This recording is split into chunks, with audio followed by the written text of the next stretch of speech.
who come off a loss versus Cloud9. Yeah, I mean, we can't critique too hard since it was against the best team. Cloud9 had dominated everybody, right? And FlyQuest have been looking very confident up until then. I did like a lot of their cohesion that we saw around Rift Herald as well, coordinating some of these team fights. So I think that they will be able to bounce back because last time they got a loss, they also came back with a big win afterwards. And we'll have to jump into Champion Select, get this one started. No Soraka to tilt you off the face of the earth. No Soraka to tilt you.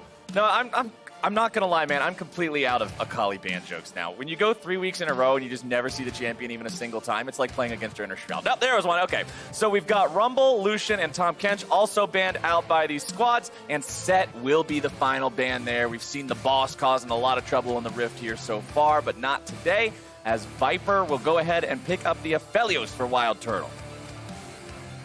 All right.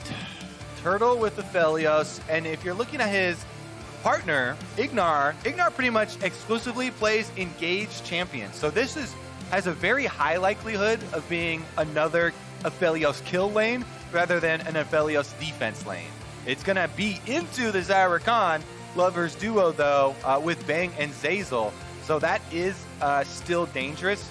Aphelios has to be very careful keeping track of feathers when he's playing against this lane because he has no dashes to dodge away from the pullback. If Bang ever gets some nice placement, that can set up kills very easily and very quickly.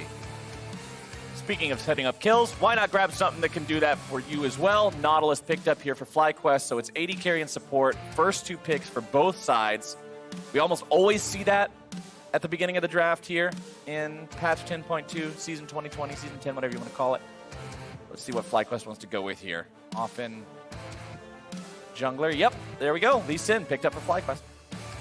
All right, they are drafting eerily similar to Cloud9, Captain Flowers. We just saw these champions. Excuse me, champions. Champion lanes. Champion lanes. Take a victory. We did see them in lane. Champion lane.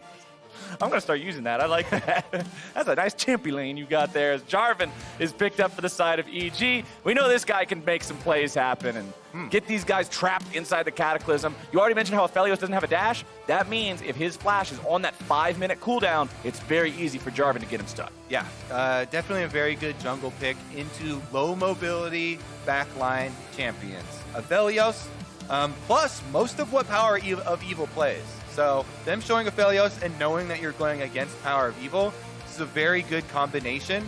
Rakan and Jarvan is some of the quickest hard engage that you can actually draft. So they definitely will have the possibilities of looking for those explosive teamfights and pushing up the tempo. And the Riven tax is going to be paid now in the second half of the ban phase by Evil Geniuses. They had too many must-ban priorities in the first half. They risked letting it through. It wasn't picked up, and that means they'll take that chance now. The rest of the bans are going to be focused on mid lane with Orianna, Syndra, and LeBlanc being the tale told by both sides here. Evil Geniuses, what is that 4th pick going to be? Both solo lanes still need to be selected here. Oftentimes you will see the top laner go first, so mid can get a more favorable matchup, and there it is, Aatrox locked in for Kuma. It's looking like a lot of AD for Evil Geniuses, so they definitely need some big AP threat for Jizuke in the mid lane. And with 2 of them banned out, LeBlanc and Syndra, they're waiting to see what Power of Evil will play first before they can get Jizuke a nice counter pick. The Camille picked up into Aatrox here. It's going to be pretty volatile top lane with these two being able to have solid gank assist as well as really snowball potential over the other one if they get going. I actually really love Camille because during her time in the jungler when she had great attack speed, spammed a whole bunch of her, and it's my default top laner to play up there too. In my experience, I actually like the matchup into Aatrox because if you get any sort of lead in this lane, Camille is so good at affecting the rest of the map. All top laners complain about not being able to have an impact early on or later on, roaming around the rest of the map. Camille has some of the best pick of any top laner because of the range of her hook shot. So if you can get her to a Trinity Force, then you can definitely go kill people. Well, the mid laners have kill people potential and plenty of it. It's Zoe locked in for PoE, and the final pick of the draft for EG is Malzahar for Jizuke. The big shutdown. Malzahar is the combo breaker of mid lane. Definitely does his job well. The point and click is there. So this is actually a very simple lineup for EG. They have a really strong hard engaged. They have the Malzahar, which is very safe and easy to execute mid lane champion. You have your passive shield to block Zoe harassment, and you can easily lock her down. If you ult her, by the way, when she R's forward, you do get your ult, but she will snap back to the original location, but you still get to lock her down. You still suppress her and keep her in place long enough for the likes of a Rakan or a Jarvan to follow up on that. And if they're able to get the flank for Kumo, it definitely looks like a comp for Evil Geniuses to be able to execute on here and lock down those kills. Meanwhile, FlyQuest, I say this one has a much higher barrier of execution. They can definitely find a lot of kills themselves, but they're going to have to work at it. Zoe has to create some action. Camille has to create some action. Their only real easy champion to set the others up with is, of course, the Nautilus, and that would require Ignar roaming around. Well, either way, both teams, once we get to the team fighting phase of the game, will have the tools to start things on their terms if they want to, and to me, that makes for an exciting round of League of Legends. So let's see what gets cooked up here in between FlyQuest and Evil Geniuses going head-to-head here. EG looking for that second win of the split. FlyQuest looking to move up to 4-2. With Dignitas falling down to 3-3 today in their game against Cloud9, this would put FlyQuest at a real nice spot in the standings. We'll see if they can make it happen.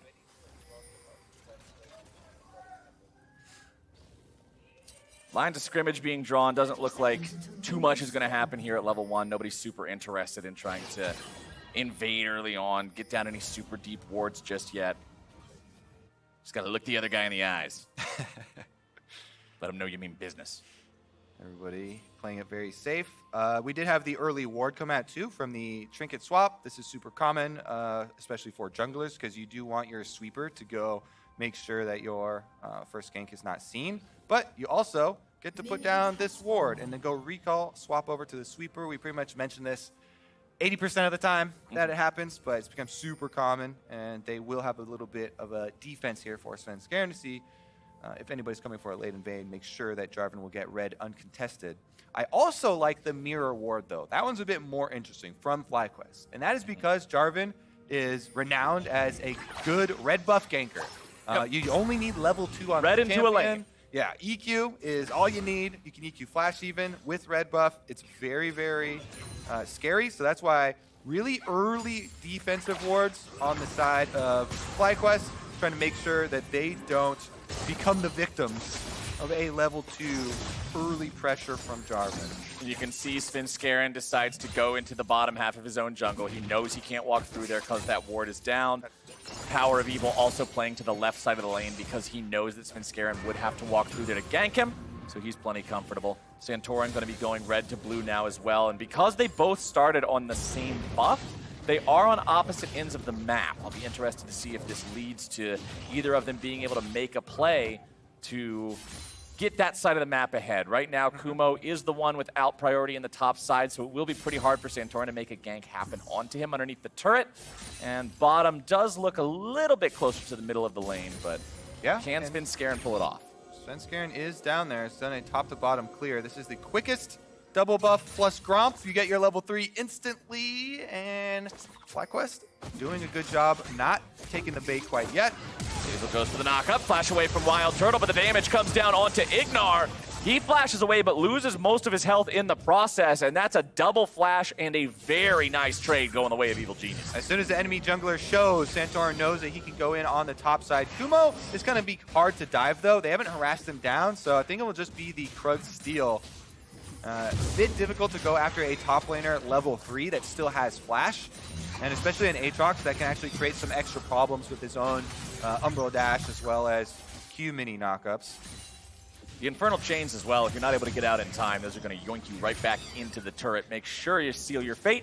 All right, so pretty much every ability. Yeah, every button in the kit will make your life pretty hard to deal with. Svenskeren going for the turret dive here in the bottom side, but it has been botched. Evil Geniuses try to get themselves away. CC coming down onto Svenskeren. It's going to be a trade 1-for-1.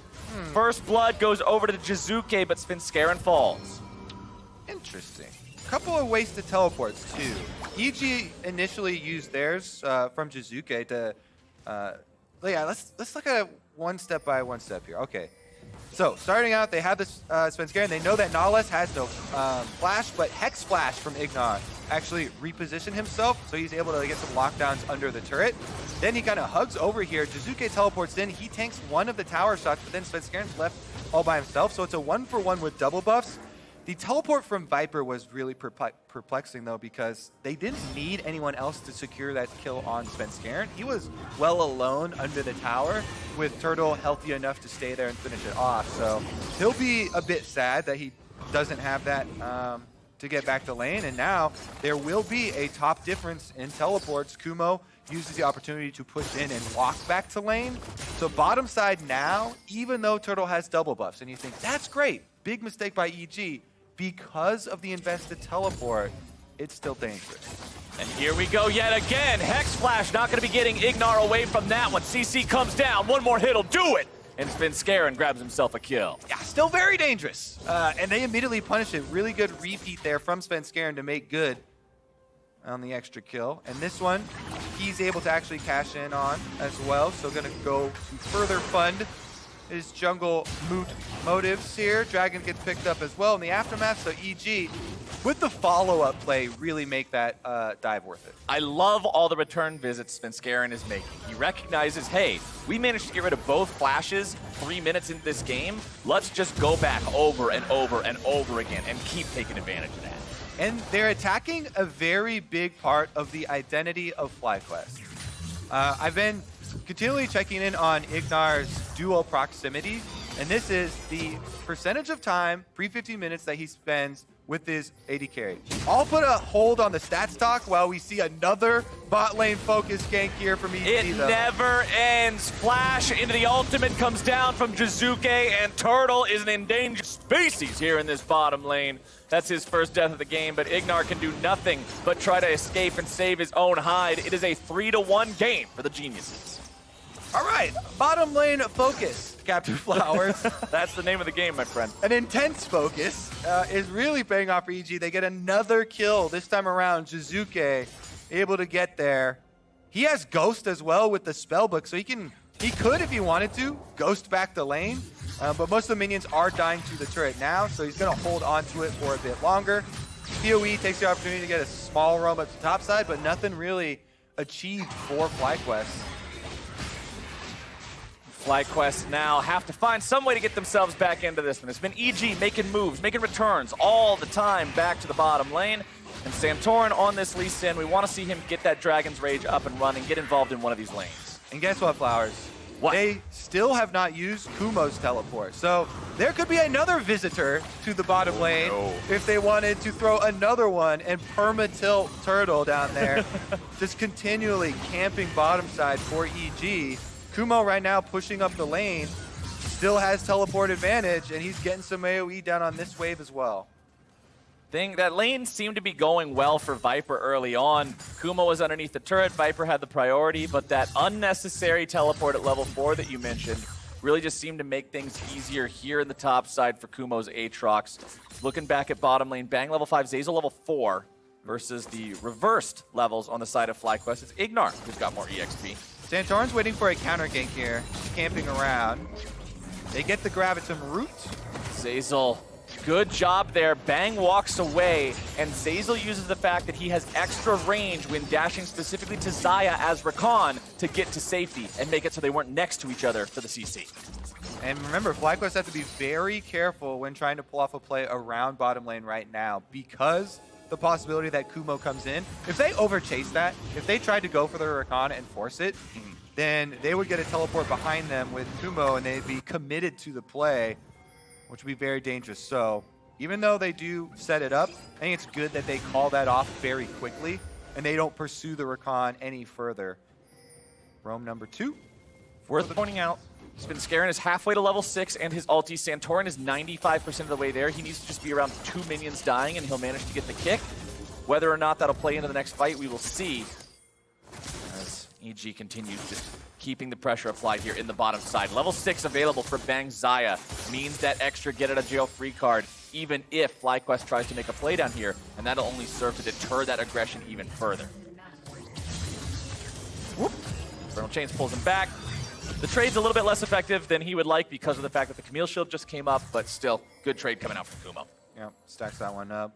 Conquer proccing at the end as well. Looks like Rift Herald is started by Svenskeren with a control ward.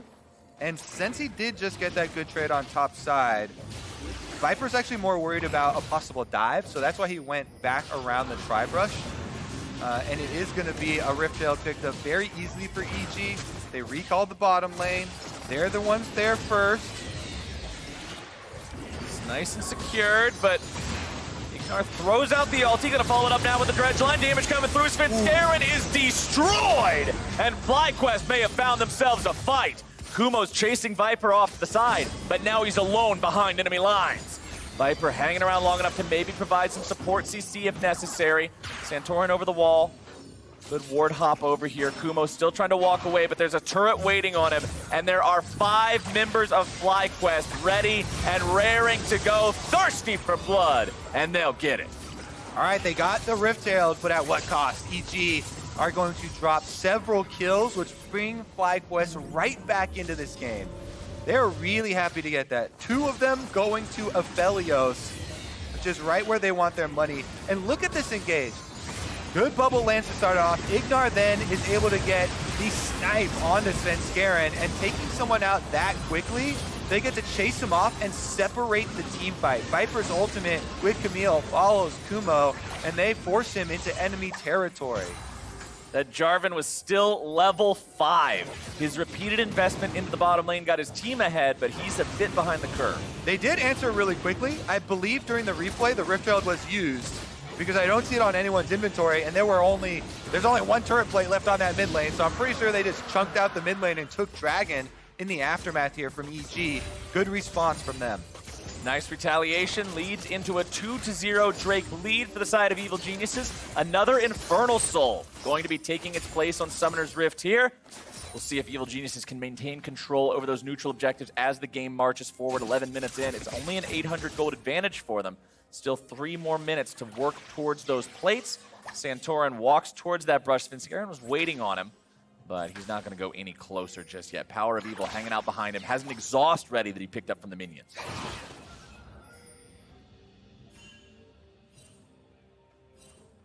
Finally able to fish him out. Svenskaren's going to abort. Now, I was waiting for a long time for that, because it's all well and good to set up surprise bush attacks, but not if you're surrounded by the enemy team. Svenskeren, then you're the one who gets surprised. Exactly. He's all by himself for there, so he has no backup. So your surprise factor doesn't really get you anything if you don't actually have the boys to back you up. You gotta have the boys at the party. People need to accept their invitations. This will be chapter 2 in Kobe's Book of War. You're the next Sun Tzu. Bush attacks are great, but only if you actually have the teammates around you. Bubble flies through and just barely misses Svenskeren there. And we saw how much damage Power of Evil does. I mean, it was his burst that exploded Svenskeren in that Rift Herald fight after Ignar made the initial CC to set it up. So if he can manage to land these, there's a lot of firepower on the side of FlyQuest. He's farming up nicely here in the mid lane. Has a Chilling Smite available. Just going to go ahead and drop that one down. Sorcerer Shoes plus the Lost Chapter working towards more burst potential as we continue forward. And Svenskeren will give this blue buff over to Jizuke, who has gone for the Archangel's Staff. That Seraph's Embrace makes Malzahar even harder to kill. Viper just barely getting out of the range of the Infernal Chains before being thrown up into the air by the mini knockup, so he won't get pulled back there. Oh, and there's what you were talking about, Kobe. Even though she blinks back, the Zoe has no escape. And no hesitation either. Svenskeren and Zeyzal jump right in. Svenskeren does get low, but goal achieved there for EG. They take down the Zoe, and they really want to tip over this turret. Santorin and Ignar doing their best to clear out the minions. That minion wave pushing hard onto the tier 1 turret. Zeyzal wants this turret but I don't think it's going to happen here just yet. Jizuke's got plenty of push power, though. One of the nice parts about being Malzahar, aside from the point-and-click lockdown, such easy wave push here in the mid lane, and it looks like that first turret gold will go over the side of Evil Geniuses. All right, they're really going to open up the map. They already have some decent deep wards as well for EG. They've remained proactive for the large majority of this game and really benefiting from it. Control wards now restocked for them as they head back out to the Rift, and there's 2 minutes, just a little bit under 2 minutes for the Infernal Dragon to pop up. They can easily set up their control wards and prepare. Kumo's still just hanging out here in the top side. You can see him going for the Ninja Tabby nice and early, prevent some of that auto attack damage coming through from the Camille. Then the Kindle Gem, Longsword likely going to be turned into a Warhammer for the CDR garage sale that so many Aatroxes like to path towards early on to just reduce reduce the cooldowns on the skills, make it so it's able to spam out those Qs so much more easily. Redemption gets used. That's a nice little Zoe bonus there, saying, all right, Viper, here's just a top off for you. That's actually so nice. Let's have a little roam up. Redemption heal from Power of Evil, trying to help out his lane since he's got no mid turret left and he has to kind of give priority over to Jizuke. This is how it changes the whole game when you get mid turret. The mid priority is so easy for EG now. They push in and get to roam. As you can see, Power of Evil had to receive that wave, so Jizuke constantly gets in mid, then goes down to their control wards behind Dragon there.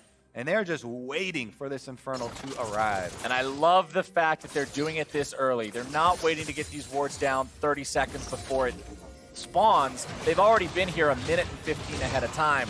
Ignar walking away now. EG not quite able to find the setup to grab a pick, but they're just chasing FlyQuest away. They're giving Bang the opportunity to make some sort of a move here. Moonlight Visual going to find the lockdown onto 3. Vipers made a teleport into the fight behind the members of Evil Geniuses. Jizuke goes drowsy. He has to flash out. Hextech Ultimatum comes in, but the counterattack is down, and Svenskaren's got the kill. Kumo's on the front line.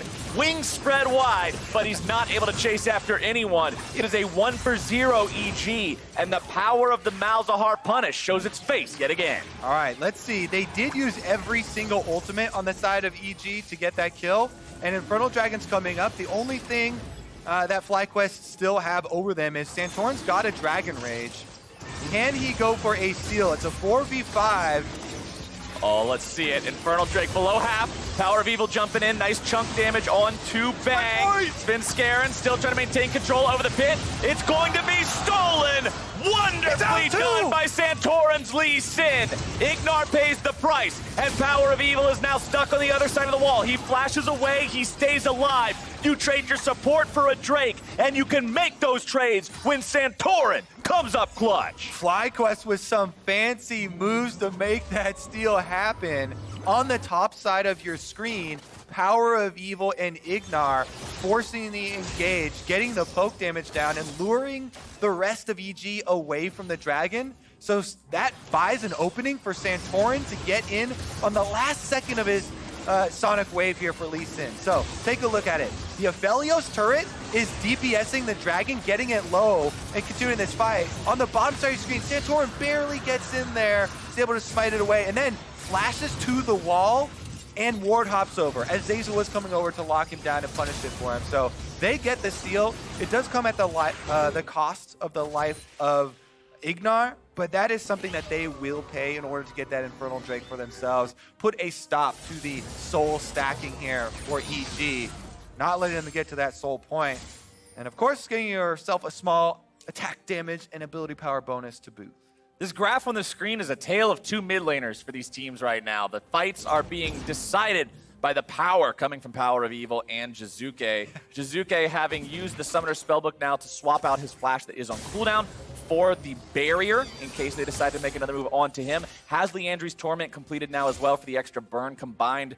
It's the old World of Warcraft video, dots on dots on dots. He's got some dots, he's gonna put more dots, except he never actually stops them. He'll just continue stacking as the game continues. Let's see what Power of Evil can do down here. I think he's just gonna back himself away. When Svenskaren's showing up, you've got to respect what happens. Trouble Bubble lands behind him. It blocks off his escape, but he doesn't need to worry about that when Zazel's coming in to back these guys up. Yep, everybody roaming down there for EG2. They still want to keep up this ward line inside the red jungle. so they can have this pressure throughout mid and bottom lane. Svenskeren just hovering behind Jizuke to allow them to shove up once again. Malzahar spam every key, and the wave is dead. And there was a nice little pop-up that came up during the Drake fight that might have gone unnoticed by some people because it was just very small in the top part of the screen there for a moment. At EG's average at 15, this split has been negative 300 gold, something around that ballpark. This game they were at plus 1,800, and it's only grown since then. They're 3,500 gold ahead 19 minutes in. The Rift Herald's about to get another charge onto an inhibitor turret. This has been a much better than expected early game from Evil Geniuses. Yep, they look so much more well-coordinated this game, I'd say. They're a lot more focused on their objectives, and yes, FlyQuest have had really good rebuttals as well, but EG have earned themselves this lead. They've been able to carve out, mostly on the bottom side of the map.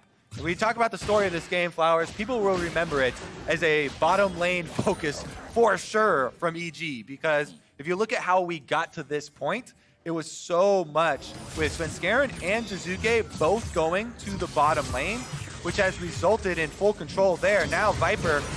Oh, this is going to turn into a full-blown 2v2. Svenskeren's going to trap him in the Cataclysm. Kumo's waiting for the Q to come back up and be ready to go. And there it is, the reinforcements. Jizuke's TP brings in that Malzahar ulti, and that gets him a kill. Ignar also finds himself caught out of position by the bottom lane duo of EG, and he falls as well. 2 for 0 for Evil Geniuses. More coordination here from EG, just grouping up around Kumo, trying to defend him for the fight. And guess what the rewards will be?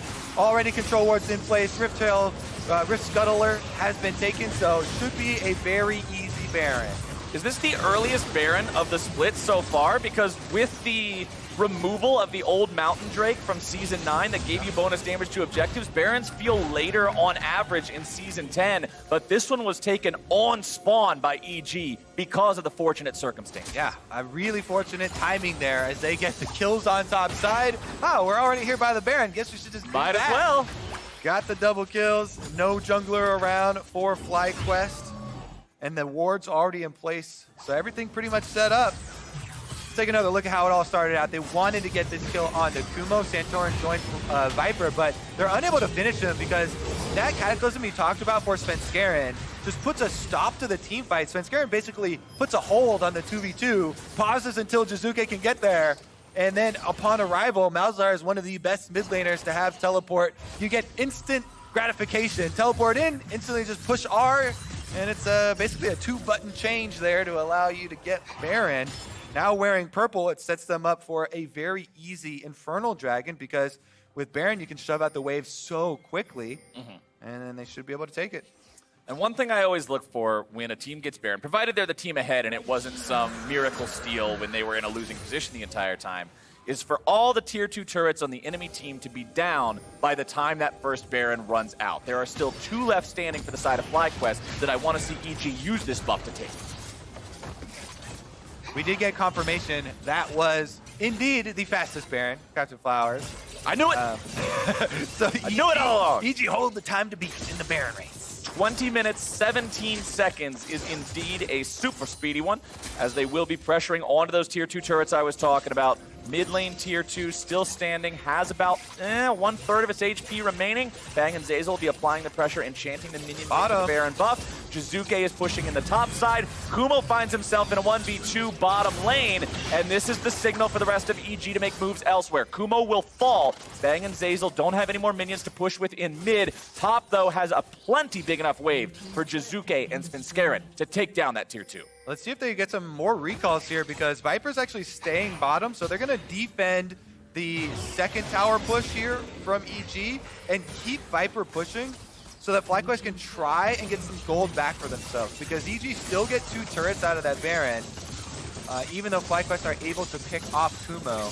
And I don't think he can actually finish it. They've just finished up too quickly on that mid lane and threatening to rotate over. So FlyQuest still yet to take a turret, but they do get some gold back for themselves, picking off Kumo. And while they didn't get the turret, if you're looking on the bright side of life, they also didn't have their base cracked open yet. They survived the Baron. They didn't lose any inhibitor turrets, especially considering they had one damaged by Shelly earlier on. That's a concern that you can have, but the base stands strong, so it's not complete panic just yet, but a 7,500 gold deficit 23 minutes in is still a cause for quite a lot of concern. And especially that, considering the state of the map right now with the team comp that they drafted. We talked about in Champ Select where FlyQuest have a more difficult team comp to pull off. They need to spread the map. They have Camille split push, and they have Zoe looking for picks. But since they haven't taken any outer towers, it's really difficult for them to gain control of Summoner's Rift. EG have a very easy comp to accomplish here. They have guaranteed engage, basically. Press with R. Rakan, Jarvan, and Malzahar. Exactly. Very easy. Just group up, force it on FlyQuest. And it's up to FlyQuest to make some sort of creative response here with their champions to blow somebody up. You can see they're trying to continue with the split push right now. Topside Viper on Camille. That's basically your only option. Try and get that tower and hope that the rest of your team can clear enough minions to hold EG off. That bottom side inhibitor turret so close to falling over, and EG would love to just put it in the dirt. Viper still top, has a TP available to come in if EG ends up in a really bad spot. Pushing strong with 4 members. Kumo trying to rotate over from the mid lane now. He has TP too, but doesn't really want to use it from that distance. Power of Evil looking for some damage onto Zeyzal. Won't quite find it. And for FlyQuest, my focus was all on the minions. They do a really good job wave clearing there. I think that was the last few shots of Turtle's flamethrower, and they were able to clear out and save the bottom turret, while Viper did get some gold with the top tower. Ooh, nice follow-up there from Kumo, going after Viper. Infernal Chains immediately followed up with a combo, coming out from the Qs. Q2 and Q3 hit. Viper goes over the wall. The Camille, so agile, so mobile, but is it enough? Kumo's still in hot pursuit. He has been slowed down, and Viper's out of there. Rest of the team, though, Ignar was coming over to try and defend him. He ends up burning his flash as he gets picked off by Sven, Skaren, and Bang. I'm going to call that one an unforced error. Whenever you go to help a teammate who is able to get themselves away, you end up having to expend one of your own resources. It's not what the doctor ordered. And we call that unforced error having too big of a heart. Yeah. No teammate left behind. There is such thing as being too good of a teammate. Sometimes you just got to be selfish and say, you made your bed, the bus is going to take you, throw them under, and move on with your life. Hope you survive. You can't save everyone who's drowning, Flowers. If you try and save 2 people, then you're probably going down 2. Unless you're an insane swimmer. Well, I don't know if it'd be possible to actually save 2. When you go out there and blow your own flash and accomplish nothing else, then you're out there with some floaties on and you got to go back and take some more classes. And Ignar is not where he needs to be with that, but he still could make the engage happen. Speaking of engages, it's going to be Zeyzal starting this one off. Bang keeping himself alive with the Xayah ulti into the back line. Power Evil going to be taken out by Bang. Kumo coming around from behind with the TP now. FlyQuest, they're able to find a shutdown onto 2, but there's 2 in return for EG. This one is an absolute bloodbath as Zeyzal dashes away and Viper's into the back line. Kumo coming around from the side here yet again, and Viper is taken down. Jizuke will continue the chase, and Kumo is swinging that sword all over the rift. EG, oh my goodness. Zeyzal just got such a dream engage with Rakan. FlyQuest had a chance though, because the DPS wasn't there for EG at the beginning to follow up on that engage. It looks so nice to get 4 members locked up in crowd control, but it took a while for the rest of EG to actually collapse on it, and FlyQuest didn't come out as bad as you would think, being the recipients of a 4-person charm and knock-up combination. In the end, EGs do get the roam from Kumo, and they clean up the extra kill chasing them off, so it will be Infernal Soul, and it doesn't really give a lot of hope for FlyQuest, but they still have an opportunity with Baron. They're actually streaming back out there. This is where you tell your team, okay, we get one more chance. We can try and win this team fight. If you win the Baron team fight, then there is still hope. You also have the possibility of fight them at Elder Drake, somehow win, get the laser, blah, all over them, win the game. Yeah. The problem is, again, looking at the team comps, EG have a way easier 5-on-5. They want to group up at these neutrals. And it's up to FlyQuest to try and find a Zoe Bubble, somebody out of position to kill someone first so that the numbers are actually in their favor. Power of Evil and Wild Turtle have been in communication with the IRS. They're paying their taxes. QSS's up on both the carries from the side of FlyQuest so they don't get Jizuka'd. Yeah, we did actually see Wild Turtle die anyway to the damage that was still coming through, even though you can QSS and Stop walk. the CC. Yeah, you can, exactly. You can walk off of it, but he's still burned down in the last fight to Jizuke. Zeyzal and Bang still feeling comfortable pushing up here in the mid lane. Bang doesn't have summoners available, but he still has the Xayah ulti in case they try to initiate onto him. Very easy to dodge away from a Nautilus ulti with a Xayah ulti. It's so telegraphed, it's so slow. You can have some pretty low reaction times or be CC'd for a little while beforehand and still get out of it. FlyQuest on the eternal defensive now, trying to protect themselves against this EG that now possesses that Infernal Soul. And remember, the Infernal Soul triggers on each individual player, so if all 5 people hit you at once, it's actually a massive amount of extra burst. Focus the lasers. Get those. Those don't come until the Elder Dragon. These are the little. All right, fine. Fireworks. Okay, yeah, fireworks. I like fireworks. Lasers are later. We don't go full techno show until we have the Elder There's Dragon. no actual laser. Yes, there is. It shoots a laser. All right. Well, Santorin doesn't even need a laser to get taken down, man. and he is just annihilated. That is a pick up there for the side of Evil Geniuses. They've got Baron for the second time this game, and they're mounting up to get ready to make that game-winning push. I still contest that it is How do you Dragon's contest breath it's a laser? that comes out, not laser. Look at it. It looks like a laser. A breath is... I agree to disagree. A breath is fumous. It looks like it's a gas. You breathe it out, and it dissipates all over the place. Yeah. I don't know the science word, man. I didn't major in science. But it comes out like a gas, like some kind of air. The laser is a beam. Yeah. It's a laser. Gaseous. Maybe Is that the word? maybe it's what you're looking for. Yeah, probably. It might. All right, Mr. Science Man. Well, we're going to see if EG can manage to bash down the walls of this base here from FlyQuest, push onto those inhibitor turrets, and get the inhibs themselves. They've got 2 minutes to work with on this Baron power play. It's still sitting at about the value of the objective itself, so not much has been done yet. But plenty of time to still work with here. Jizuke pushing up the bottom side. Kumo hovering around this lane. As mid, it's been Scarin who eats a Trouble Bubble, but, well, eats a Paddle Star, but not the following Trouble Bubble, I should say. Bottom lane inhibitor turret nearly down.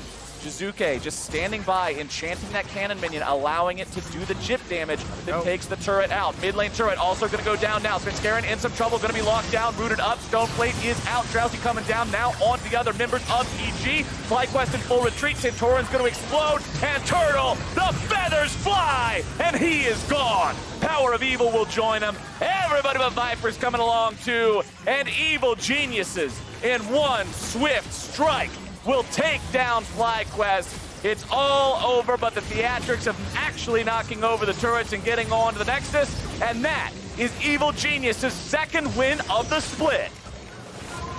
And on top of that, a bunch of Infernal Dragons, so extra books. Extra books, exactly. They met their criteria. They got... Wait, what was it? Every Baron is $1,000 donated to a Junior Genius? That's 2 Barons. That's $2,000. That's 2 Junior Geniuses. That's a good price for Make a Genius. Yeah, that's I mean, at least they'll know how to say whatever gaseous is. Paving the way to the future. Evil style. Oh, definitely happy for EG to get that win. They needed to start their climb up because this was a roster a lot of people were looking at to really contest into the upper echelons of the LCS. You know, they got Scarin, a lot of hype around previous MVP. So see if they can actually make this move be the start of their climb. I mean, they started off with their promo material saying, look, we're coming for you, Team Liquid, 4-time champs back-to-back-to-back-to-back of the LCS. You don't do that and then start off 1-4 and have people just sort of brush it aside and be like, oh, it'll be okay. You got to put up the results. Well, technically, Team Liquid did drop quite a few games at the beginning. But they don't have their full roster. And so they lost a couple. I'm just saying, if you're going after them and they went 2-2, then maybe, oh, yeah, we can. You should be a PR specialist for when teams need to to walk the walk when they talk the talk, because I'm buying it. I'm not gonna lie. You're selling me. I mean, if your target drops, then it's not your fault. It's to go for you just still got to go after the target, even if they're not at the top. They're just chilling out in the middle. They didn't say they were going after Cloud9. They don't have to be number 1. It was still a pretty clean game from Evil Geniuses. Deathless for Jizuke there in the mid lane. 5-0-6 on the Malzahar. 5-1-7 for Bang Zaya. So both the carries popping off, doing a good job. And again, I want to applaud Svenskeren for constantly revisiting that bottom lane after blowing those flashes early on. I think the bottom lane focus helped EG a ton.